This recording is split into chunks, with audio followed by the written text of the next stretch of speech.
All right, let's learn some Rebbi Shimon Torah.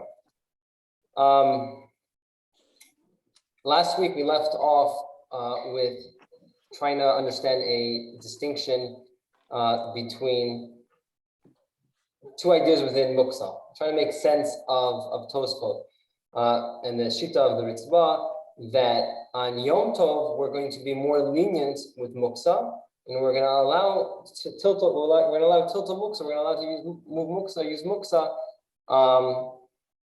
because of Ochel Nefesh. And we saw that flew in the face of the Gemara on Daf Bet, in which we bring Rav Nachman, who says that Rabbi Yehuda Nasi Paskin, that we are more machmer on Yom Tov when it comes to Muktzah, because on Shabbat it's already chamer. We don't have to be so stringent on Shabbat. It's more stringent. It's an Isser Skila.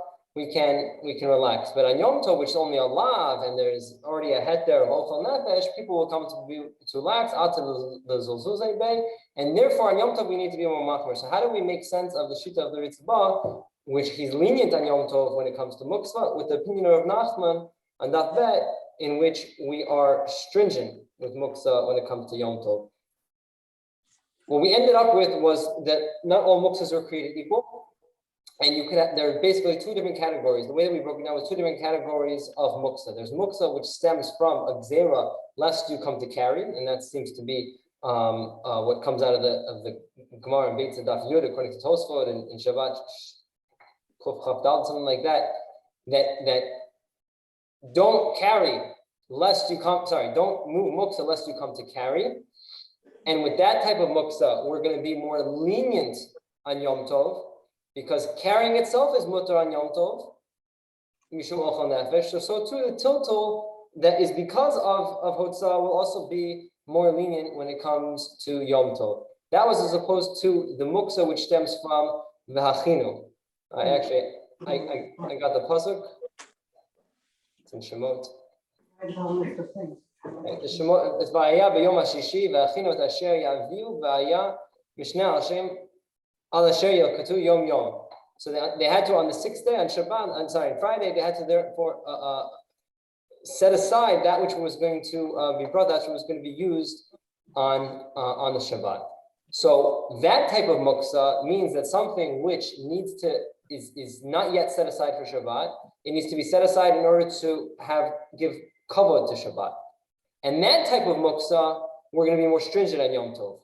Shema atula zuzay, unless somebody will come to be light about Yom Tov. Sorry, did I mix it up? I said Shabbat. We're going to be more stringent on Yom Tov because we need to give more cover to Yom Tov because people are taking more lightly. Okay, so the muktza that stems from Hotzah, that we're going to be more mekel on Yom Tov, and the muktza that stems from the Achinu et Asher Aviyu is going to that we're going to be more machmer on Yom Tov. That's how we answered up for the Ritzvah. The reason I'm doing a quick summary on that is because I want to keep that in the back of our minds, and we're going to return to that when we deal with our sugya now, with the opinion of R Nechemia at the end of the sugya. There's an echo in this room. It's extremely distracting. I don't know if you guys hear that. Sounds like you're talking from heaven. Sounds like I'm talking from heaven. Lo b'shamayim here. The Ten Commandments or something. Where am I? Okay. Let us share that screen. All right.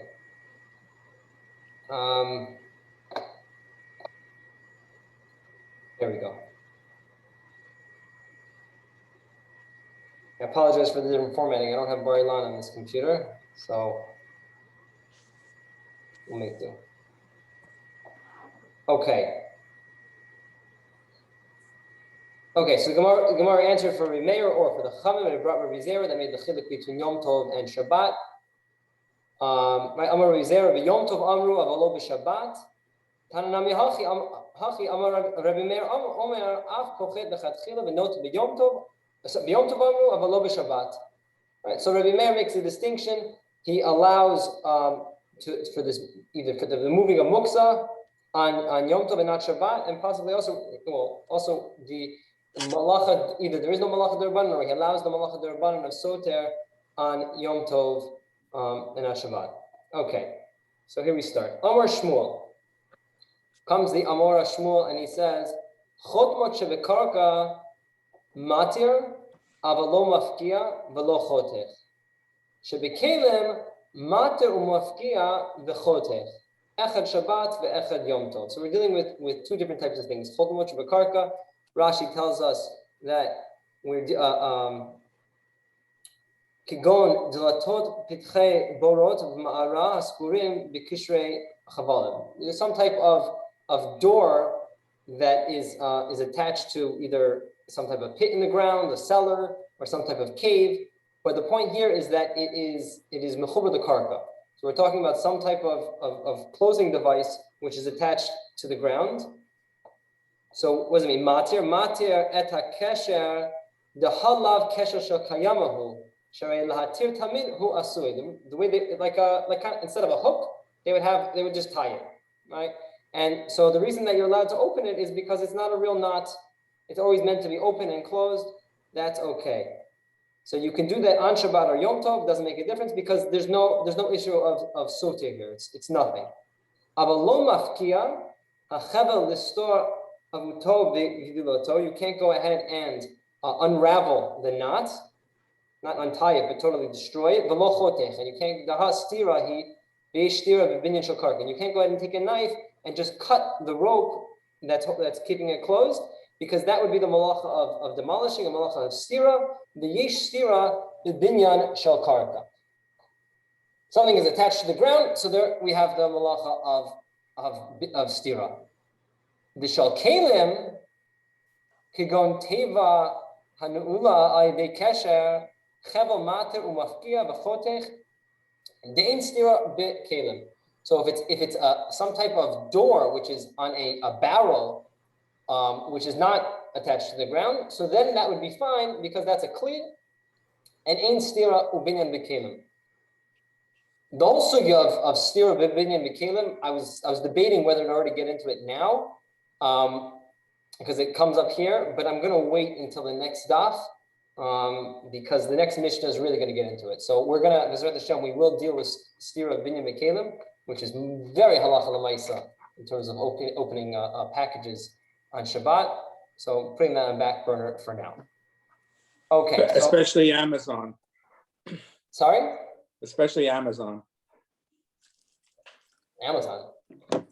Packages. It's had a very long day. I apologize. Any jokes Sorry. They're above me for today. Right now, I'm gonna. That's sorry. I'll keep it. No, you're welcome to say them. I just apologize if I don't get them. Okay. Okay. I made a nice dandy chart that helped us through this sugya. Okay, so this is what Shmuel said. If it's bekarka, so matir on Shabbat, I can go ahead and matir because it's no malacha. It's all good. Mafkia v'chotech. Mafkia is mafkia v'chotech. So that I can't do on Shabbat or Yom Tov, because that is an actual isser of stira. Kelim, it's all good because ain't stira v'binyan v'kelim. So I could matir or mafkia, right? Meaning the malacha is going to come in mafkia if there's a malacha, and there is no malacha by kelim. That is the din of Shmuel. Okay. Continues the Gemara. Meitvei. Whoa. 1 second. Hard stop. Chotmot shebekarka. We have another brayta which says Chotmot shebekarka. B'Shabbat matir. Aval lo mafkia velo chotech. B'Yom Tov matir umafkia v'chotech. So what do we have? The Gemara is about to draw Meir, so I'm sorry that I'm giving it away. Here it says that karka, you're allowed to go ahead and mafkia on Yom Tov. Right? I don't want to give away too much. You know what I'm going to have to do? I have to make a little divide. There, can't cheat. Okay. So here we have opinion, which we're going to see, the Gemara is going to say Rebbi Meir, which seems to Mistira. Because it says you're allowed to go ahead and mafkia v'chotech on Yom Tov, and Shmuel said you're not allowed to. So the Gemara says, how many? Don't worry, Rabbi Meir here. That's Rabbi Meir's opinion. The Amar af pochet lechatchila v'notel. Because he holds what? He holds, don't worry about stira on Yom Tov on a derabanan level. As you see from our Mishnah, af pochet lechatchila v'notel. You can go ahead and you can make an opening on these walls. If it's only derabanan, Yom Tov, don't worry about it. Shabbat, you have a problem? Yom Tov, you're okay. The pligi rabbanan aleh, and the rabbanan there argue, and they say only when it's niftach me'elav. Va'ana and I Shmuel the amik rabbanan. I hold like the rabbanan. Don't worry, I'm not no attack on me. Which means it should appear like this, right? Bring this back up.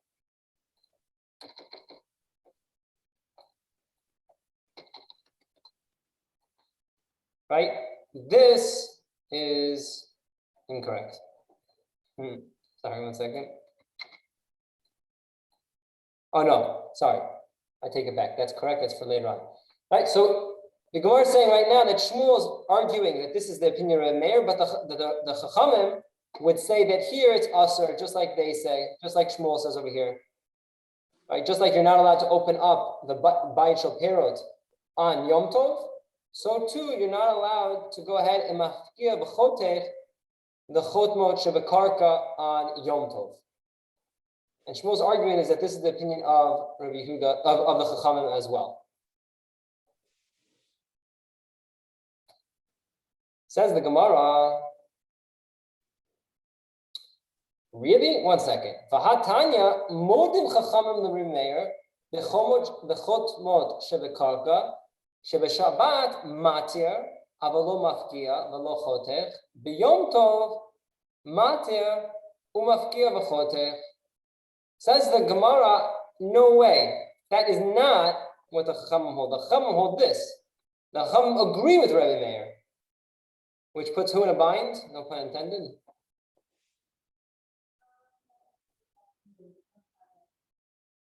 Put Shmuel in a bind. Put Shmuel in a bind, because now who is Shmuel holding like?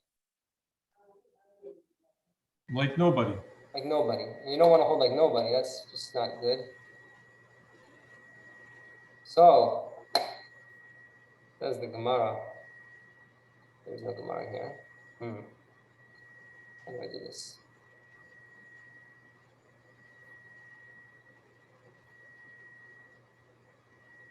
Okay, says the Gemara on the next daf. Sorry, I'm using a different browser. I didn't figure out how to do this. You know what?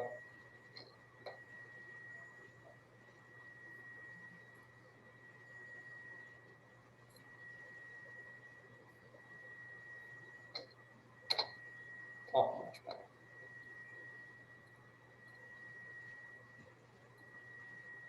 Okay. Says the Gemara, Hu da'amar ki hatana. All good. What does it mean? Hu da'amar ki hatana? Shmuel da'amar la'el, min Rashi now Shmuel da'amar la'el, da'afilu b'yom tov inu mafkia, da'amar ki hatana, da'amar nami b'chotmot shebekarka, da'afilu b'yom tov inu mafkia. We have another Tana who holds that that on Yom Tov you are not allowed to mafkia the chotech, the chotmot shebekarka.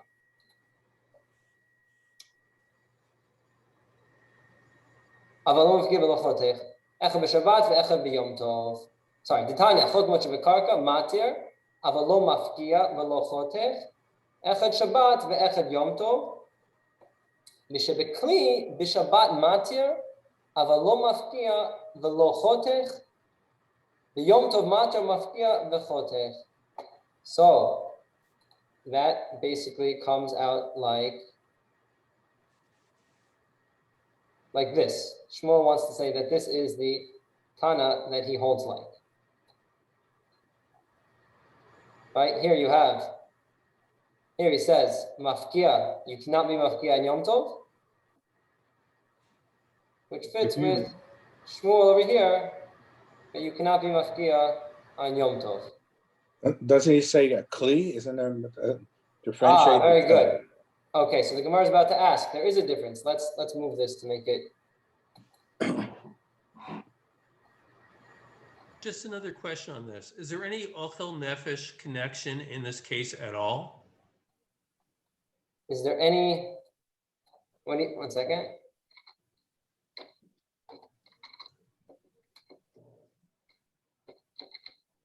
Is there any ochel nefesh on this? What do you mean? I'm asking, with the door in the ground, is there, or with the kli, is there any ochel nefesh aspect to it? Would soter be allowed?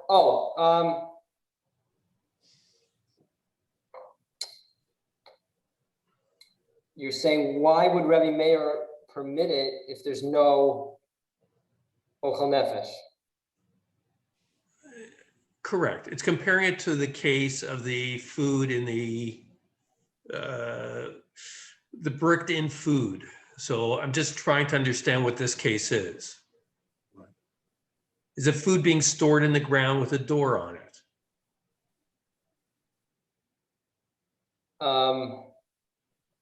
That is a fair question. Based on the comparison to Rebbi Meir, I assume yes, although it's not explicit. I'll give you that. It's not explicit. It does not say anywhere in the Beitza that it's for food, but if Rebbi Meir is gonna, if any opinion is gonna go ahead and Rebbi Meir is gonna go ahead and say on Shabbat it's prohibited and on Yom Tov it's permissible, so there has to be some type of a reason on Yom Tov that it's going to be permissible. It can't just be that there's no Isser involved whatsoever. Right? So I think Harold's making a good point that we have to say that we're talking about for some type of simplest Yom Tov. That is a fair point. Okay. So the reason we brought this third Tana is to go ahead and match up the Reisha, right? Here we have somebody who says that you're inu mafkia v'chotech also on Yom Tov. The problem, as you'll see from the chart, is that the Seifa doesn't match up.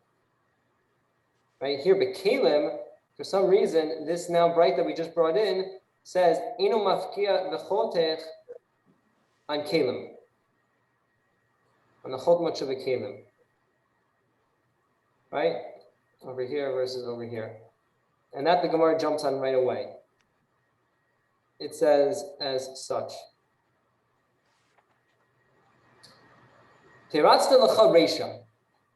All good in the beginning. Ala Seifa kasha.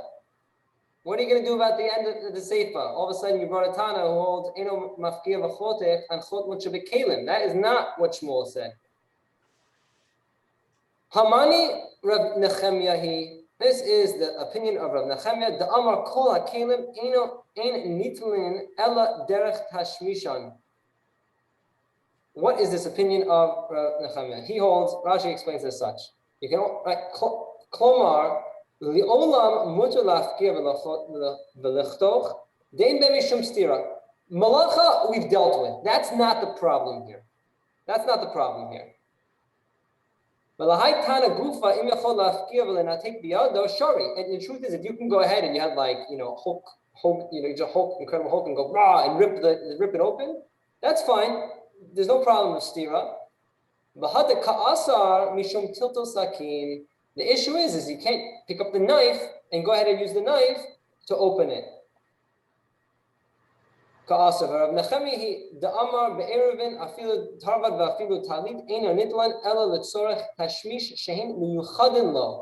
You can only use a kli for the specific use that it is designated for.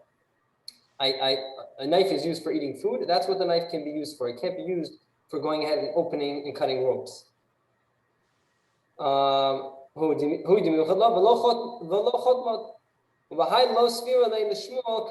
Shmuel, he agrees with the Tana here regarding stira, that there's not going to be any issue of stira.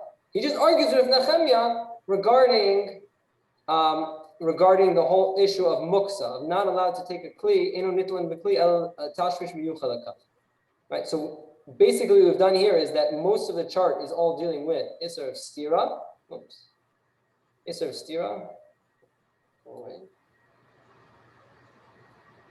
And And here Reb Nechemia throws in a whole issue of muktza that's unique to him, and Shmuel does not agree with that point.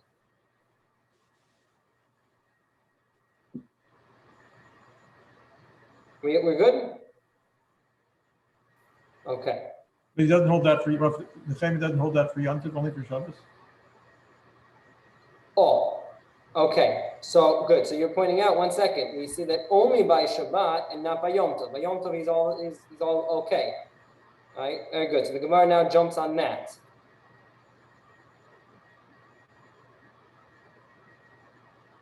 I Rabbi Nechemia, my Ire Shabbat, afilu Yom Tov nami. Where do you get off saying that Rabbi Nechemia only has this prohibition? If it's muktza, this is muktza, only on Shabbat he is machmer. It should also be on Yom Tov. And if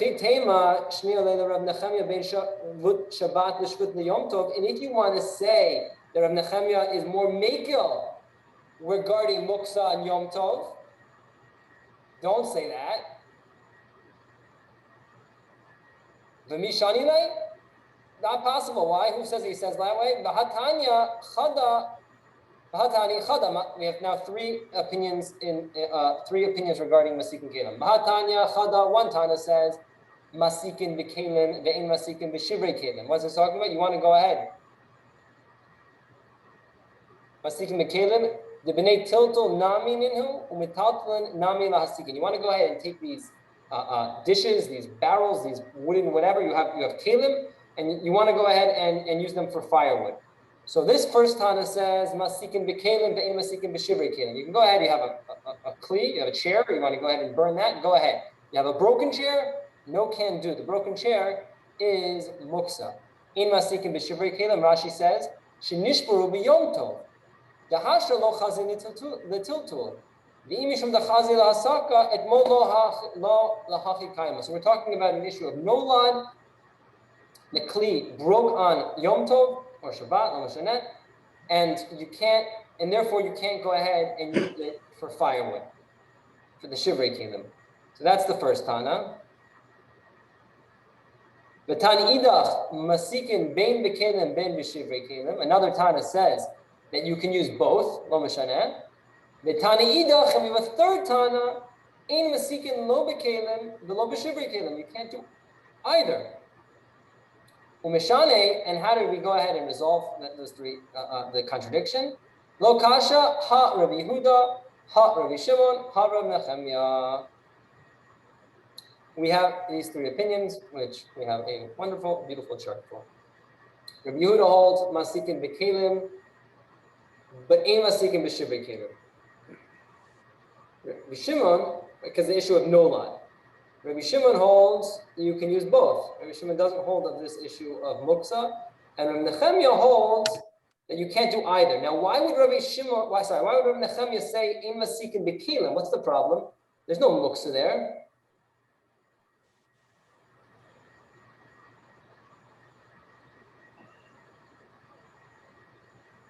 Because you're using it. Because that's not what it's used for. He's Right. saying that, like you said before. Exactly. A chair is used for sitting, not for firewood. So this is a unique din of Reb Nechemia regarding in nitlan latashmisho miyuchad lakach. You can only use it for its specific use. And okay? And this is bein b'yom tov. This is on Yom Tov, right? Of course, Shabbat, you're not allowed to use it for firewood. That's an isser of ma'avir. So we're talking about on Yom Tov, where you're allowed to go ahead and add wood to the fire. And nonetheless, Rav Nechemia applies his muktza on Yom Tov, which means that we're in trouble over here. Right? Now this third Tana, we'll give him a name.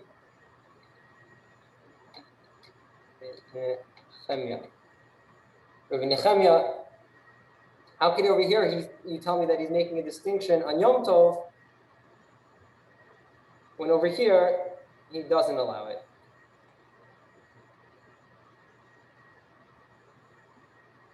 So the Gemara answers, Treitana ba'alibadin Nechemia, the Rebbi Nechemia. No, it's all good. Chadamar shani le shvut Shabbat mishvat Yom Tov, v'chad amar lo shani lei. One holds there is no difference between Shabbat and Yom Tov, and one holds there is. Two different Tanaim have two different teachings of R Nechemia. Okay, that's the sugya. Any questions on just the shakvatari of the sugya?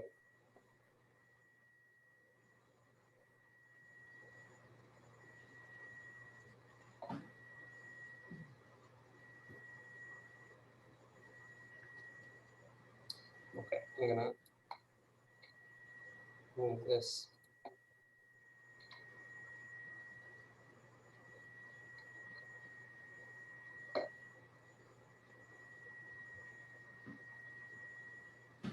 My question is as follows.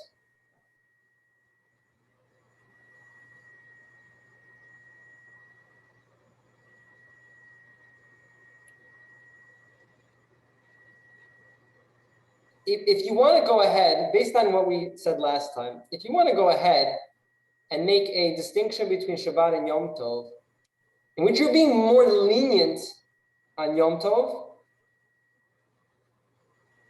so then what type of muktza are you talking about?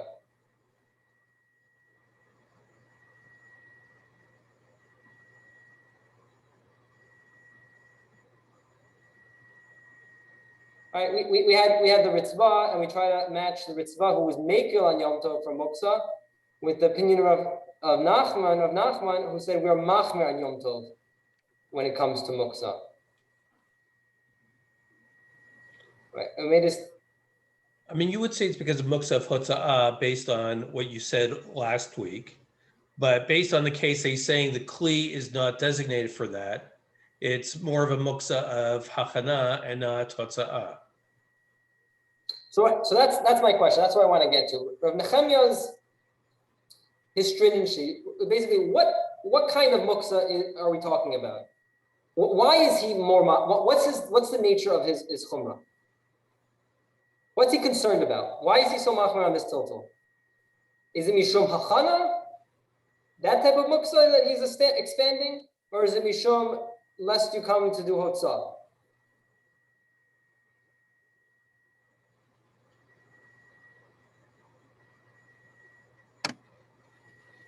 Wouldn't it be chachana? Why would you say that? Well, you're taking a kli that's used for something else. It was never designated to be used that way. Or the broken was really a nola, so as nola, so it's really in a sense never been used for that as well. I mean, that's what I think in terms of the Havamina, in terms of what he thinks.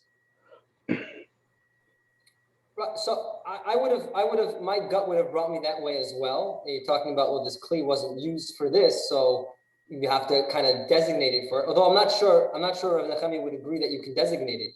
I mean, if I have a knife, which is only, I have a knife that is only used for eating. I don't know if Nechemia says you can now take it and say, I'm now using it on Shabbat, I plan on using it to opening up these barrels. I don't know if you allow that. Like, does that work? On Shabbat, I'm talking about Yom Tov. Okay. On Yom Tov. I don't know if he, on whatever the one that he says you need the muktza, whatever the one that he says also, I don't know if pre-designating it works.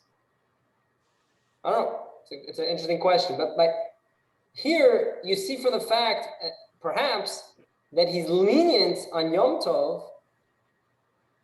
So, what type of muktza is that? Meaning, mitam is a muktza. Which muktza, type of muktza he's stemming from?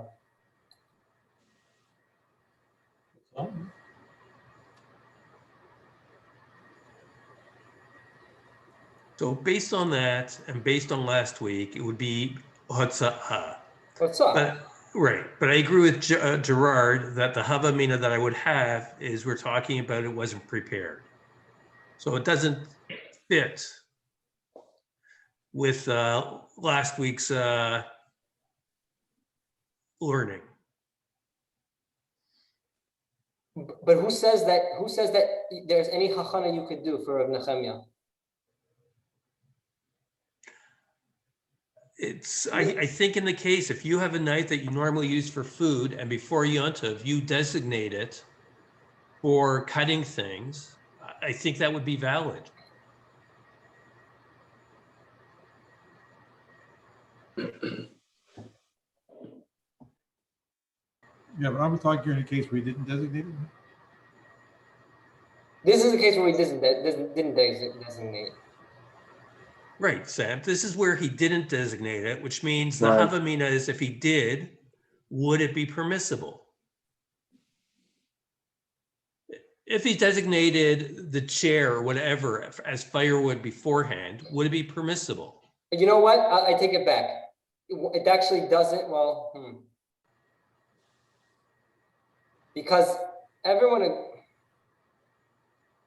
Let's say you have muktza machman gufa, right? You have a rock, right? So that's muktza, and that's the type of muktza of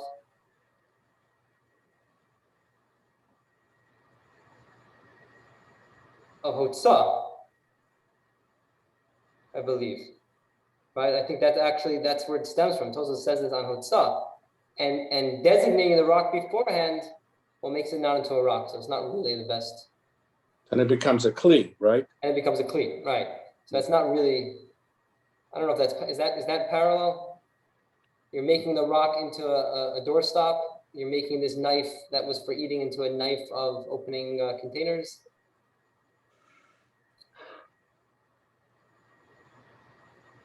I don't know, maybe. I have to think about it. But my suggestion was as such. Perhaps that's the machloket in terms of the two opinions of Rav Nechemia. One says we do make a distinction on Yom Tov, and we're more lenient on Yom Tov, and another says no, there's no leniency on Yom Tov. In masikin b'kelim. And perhaps that's the machloket. What is the nature of Rav Nechemia's extended prohibition? Is it an extension of muktza, another expression of muktza, and therefore we would be lenient on Yom Tov, or is it mishum hachana, and then there's even more reason to be more machmir on Yom Tov, and therefore ein masikin b'kelim.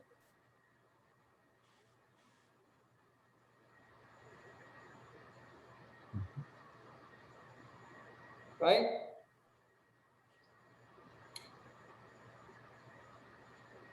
I'm trying to hear how you explain how the case that Rav Nachman has, Nechemia has, is a case of hotza'ah. Like, I just want to know what the logistics is to say it's hotza'ah.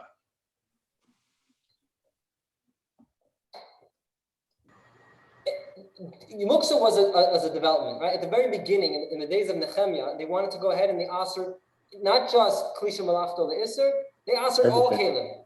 Okay. Right? And then they saw that this is crazy, nobody can do this, and they said, okay, fine, only klisha malachto le'isr. Right? And even klisha malachto le'isr at the beginning, it was for any type of movement is asr, and they said, okay, fine. L'tzorach makomo or gufo is fine. Right? Now, that type of muktza is mishum hotzah. Right? Don't move these kind of things lest you come to do hotzah. Like muktza machmat gufo as well. So if at the beginning they were going to answer all kalim, even klisha malachto leheter, well, that's kind of like Rabbi Nechemia over here. Right? So I can't. You need to move the knife to eat, fine. You're allowed to move the knife to eat. You want to move the knife for something that's not designated for, so don't do that. We don't want you moving things unnecessarily on Shabbat or Yom Tov because you might come to carry. Well, forget Yom Tov. We don't want you doing it on Shabbat because you might come to carry it unnecessarily where there's no Eruv. So I can hear that. It's kind of like Rav Nechemia's opinion is they never fully reneged on the original Gzera. The original Gzera was on all Kalim, and Rav Nechemia says, yeah, they brought it back, but they didn't really bring it back all the way. They kept some aspects of it. And then it would be Shum Mishum Hotzah. It's not really, the issue is not that it wasn't designated for. It's that you don't need it, that's not what it was used for, and therefore it was never allowed.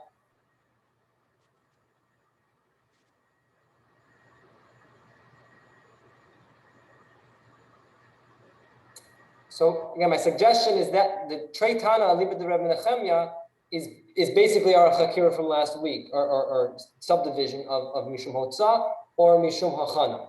And the Chotmot Shabbat that would be according to the one of Hotzah, and therefore it's Mutar and Yom Tov, and Masikim B'Kelim, that Tana of Rebbe Nechemia holds that it's because of mishum hachana. The question is, it sounds all great, at least I think so, but the question is does that really go all the way through? Because the distinction we made was in terms of tashmish, right? You wanted to go ahead and the type of when was hachana needed? Not for tiltul, but for tashmish of the tashmish b'muktza. Right? If you recall, the Beit Yosef, we had two different versions of what they did in the time of the Rishonim with the afar from the ovens and the pashtida. The way that Tosfot brings it down, Tosfot wanted to bring a proof from the mitzvah that you're allowed to move muktzah on Yom Tov. He says, you see what we do in our own towns. We clear out the ovens from all the dirt and rocks and ash in order to go ahead and put the pashtida in. So you're allowed to do tiltul muktzah in order for Simchas Yom Tov. And the who is it? Maharam, right? I think it was Maharam brought down that he wanted to bring the same proof, but he said that they used the ashes in the oven and they covered the pashtida on it. And the Beit Yosef jumps on the Maharam and he's like, "What are you talking about? Why are you allowed to do that? Then we would allow you to even go ahead and we would allow you to do shchita lechatchila on Yom Tov. You could just use the ashes in the oven." And the Shar Melech asked, he said, well, 1 second, why is the Beit Yosef asking on the Maharam? It's just Divrei Rashi and Divrei Tosfot. And the Shar Melech made a distinction. He said, no, you have to read them carefully. There's a distinction. Tosfot talked about moving tiltul. That we'll agree with. But the Maharam talked about being mishtamish b'muktza. He wanted to go ahead and use the ashes to cover the pashtida. And that's where we developed those two divisions, that if it's just moving it, so that's mishum hotzah. If it's tashmish, you're actually using the muktza, that's mishum achana. These ashes weren't designated, they weren't prepared before Yom Tov for covering, for use. And because of achana, therefore you would not be allowed to use it on Yom Tov. Right? So tashmish, the way that we developed it from the Shar Melech was that that's connected to achana. Now my question is masikin b'kelim, is that considered tashmish of the kelim, of the muktza?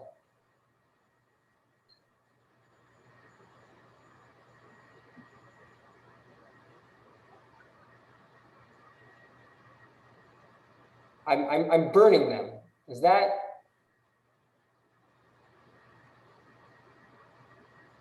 tashmish?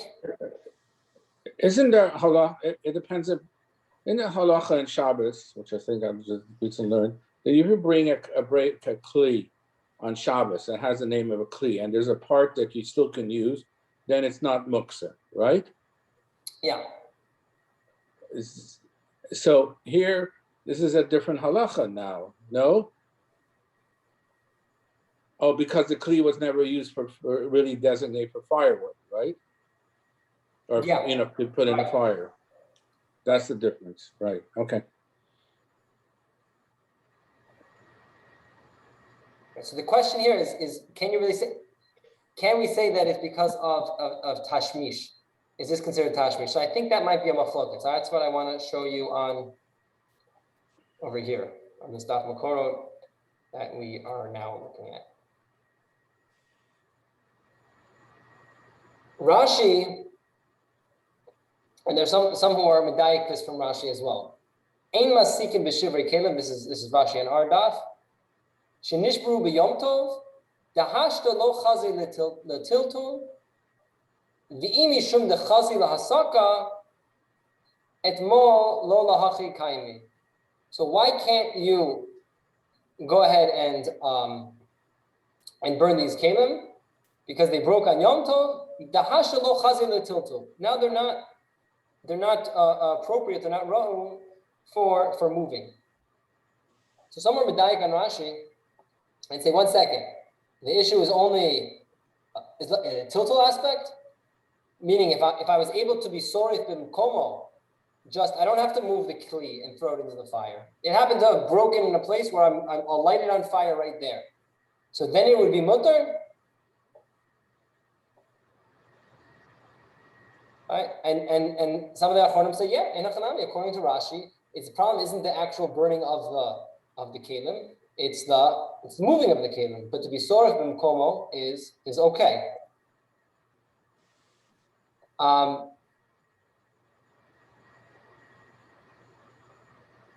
We've seen it in the Rashba as well, but we have to see the Gemara. This is a related Gemara from Shabbat. It brings a similar machloket. The Gemara says as such: Amar Rabbi Yehuda Amar Rav, Masikin b'kelim ve'in masikin b'shivrei kelim. Divrei Rabbi Yehuda. Rabbi Shimon matir. That matches exactly like our Gemara. Rabbi Yehuda is matir b'kelim and not b'shivrei kelim. Rabbi Shimon is matir even b'shivrei kelim. Masikin b'tmorim. Achlan emasikin b'gari mehem. Divrei Rabbi Yehuda. This is you're allowed to. Never understood how they fueled fire with dates. I don't know. I can't even fuel fire with wood, but somehow they did it with dates. So that would be okay. For the pits, I mean, if you ate the date and all that left with the pit, so you couldn't use the pit for the fire because of nolad. Divrei Rabbi Yehuda. Rabbi Shimon matir. Masikin be'egozin. The same thing with nuts. Achlan in masikin b'klipotehen. Divrei Rabbi Yehuda, again because of nolad. Now it's no longer considered a shomer lepri, it's considered now trash. Rabbi Shimon matir. Okay. Amar le Rav Shmuel bar Chana le Rabbi Yosef. The Rabbi Yehuda damar masikin b'kelim ve'in masikin b'shivrei kelim. Kelim de adlik b'hu porta havi le shivrei kelim. V'chi kama hapech b'isur kama hapech. I don't understand Rabbi Yehuda's opinion. He says, yeah, you can go ahead and you can do with the shivrei kelim. Sorry, with the kelim. You're allowed to do it with the kelim. But he says, once you go ahead and you start burning that chair, so it's going to break, and then you're going to go ahead and you're going to go ahead and you're going to stir the fire, and then what are you touching? What are you moving? You're moving the muktza. So your kelim are now shivrei kelim. How did you solve anything? So it says the Gemara, the avid kidarav matna. This actually brings us back to the beginning of Beitza and Vav. Damarav matna amarav eitzim shenishbru min adekel v'tanor v'yom tov marba eitzim muchanim umasikan. In a chanami, to just move the muktza, the shivrei kelim of this chair that now is broken because you lit it on fire, that would be a problem. But you go ahead and you'll be marba on top of them other wood, so that's going to be okay. Because what? It's actually a little different than the Gemara earlier in Beitza. Why is it okay?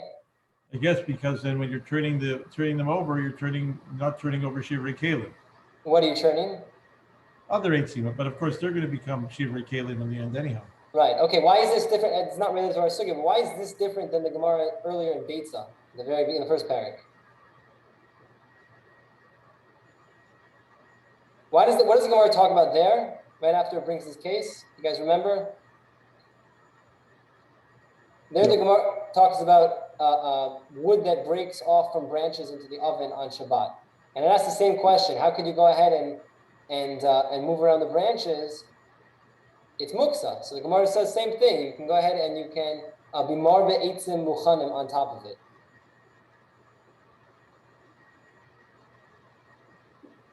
Right? The Rishonim there deal with the idea of being and mevatel eitzim muktza. You're going to go ahead and mevatel the eitzim muktza, and that's the whole sugya of whether you can be mevatel in isur lechatchila. That's one issue that comes up there. You mevatel in isur lechatchila, and number two, does bittul even work on this because it's a davar sheyesh lo matirin?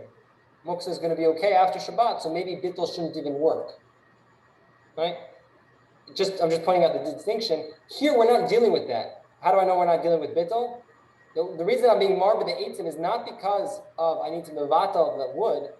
It's because like Elliot said, I can't be mahapich. I can't touch the muktza wood directly. So by putting the muchan wood on, I'm going to go ahead and I'm going to be turning that wood. It's interesting to compare the cases. Okay, but back to our sugya. All right, so that's the Gemara. The Rashba says on that.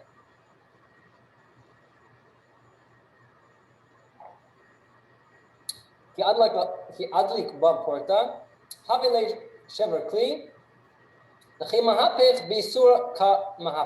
was the question of the Gemara. How could you go ahead and do it? You're touching the muktza. So says the Rashba, Mikan nirali Dein iser lehanot min muktza, dahalo kashalei alahechi mahapich behu. Klomar she'asur l'taltel. Ha'ilo mahapich behu. Afal pishi shehitbashel mitbashel bo. Sorry. Afal pishi atavsha mitbashel bo. Ein b'cha klum. So the Rashba wants to medayik here. There's no problem of using the wood, the muktza wood for fire. Right, as we just said, there's no bittul here because it's nikar. I can tell which the wood from the tree, from the chair, right? So there's no bittul because there's not a tarovet. It's nikar, so there's no bittul. The reason that I'm putting it is because I can't touch it. But says the Rashba, the Gemara never had any problem with you getting hana from the fire, which is muktza. You're getting hana from the muktza. You're using the muktza for fire. The Gemara seems to be fine with that. Shalo asru el litaltalo olachlo. Vafilu letashmish bo biyadayim gon hadlaka o l'smoch bo kare amita. Vafilu b'makomo she'enu maziz zo u'metaltalo. Aval hana haba mamela shapar dami. Says the Rashba, moving it is a problem, and being mishtamish with it is a problem. If you're going to use it and you're going to do things with it, but just to have it lit on fire and you getting hana from the fire, that he says that's not called tashmish muktza. It's not a problem.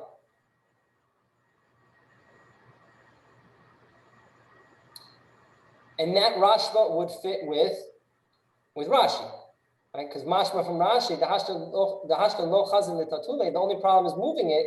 But if I was able to be sorif b'mkomo, then it would be mutter. So I think this Rashi and the Rashba were together. Not everyone agrees, as we'll see here in the Magen Avram. Magen Avram has a different reading. First, based on the Shulchan Aruch, Kelim shenishbu b'yom tov, ein masikim behem b'nei shem nolad. Right, paskening like, well, actually everybody. Right, well, everyone agrees to that. It says the Ramav im hisik b'kelim also la'apot be'esh la'achar shemidluko b'miktzas da'az havi shibrikli el im kein riba leim eitzim mufanim. That's our Gemara in Shabbat. About masikin b'kelim shleilim, you can go ahead and do it with not broken cleats, or b'kelim shenishburu b'yom tov.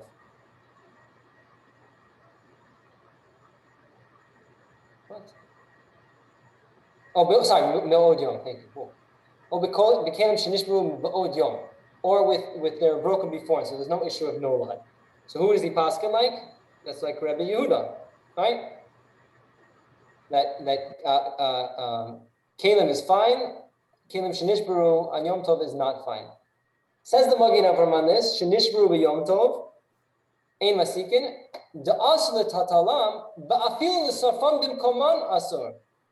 You can't even burn it in its place, against our diuk on Rashi and against the Rashba. The muktza asur lehanot mimenu. You can't get any hana from the muktza, and the fire itself is considered like hana. Abak kishemadlik kli shalem. So there, a little blurring the lines that if it was you have to answer that somehow. If it was a klishalim beforehand and now became shivri kilim because you broke it, so that's not called getting hana from muktza because it wasn't muktza from the onset. On this, the Machatzita Shekel explains, "Rotzelomar asolo la'asot ma'ase b'davar muktza, afil eno metaltalo kedei la'anot mina muktza." So you can't do something to the muktza. Lighting it on fire is that's where the hana comes from. I'm lighting the muktza on fire, even though I'm not mishtamish bit. I'm getting hana. That would be a problem. Lachen also the smoke shivrei kli afilu b'mkomo. Ma'ashein kein kli shalem mutar la'siko the habashat sha'oseh b'masa adayin hu shalem ve'eno muktza. So the way the Machatzita Shekel explains it is the actual lighting. That's the ma'aseh, and that would be getting hana. But if the ma'aseh didn't happen on something that was muktza, then what happens afterwards, even if it becomes muktza, is fine. Okay, so bringing this back. So according to Machatzita Shekel, it seems to be a little bit different here. The Magen Avram says you're allowed, right? Or you can't be nehene from muktza.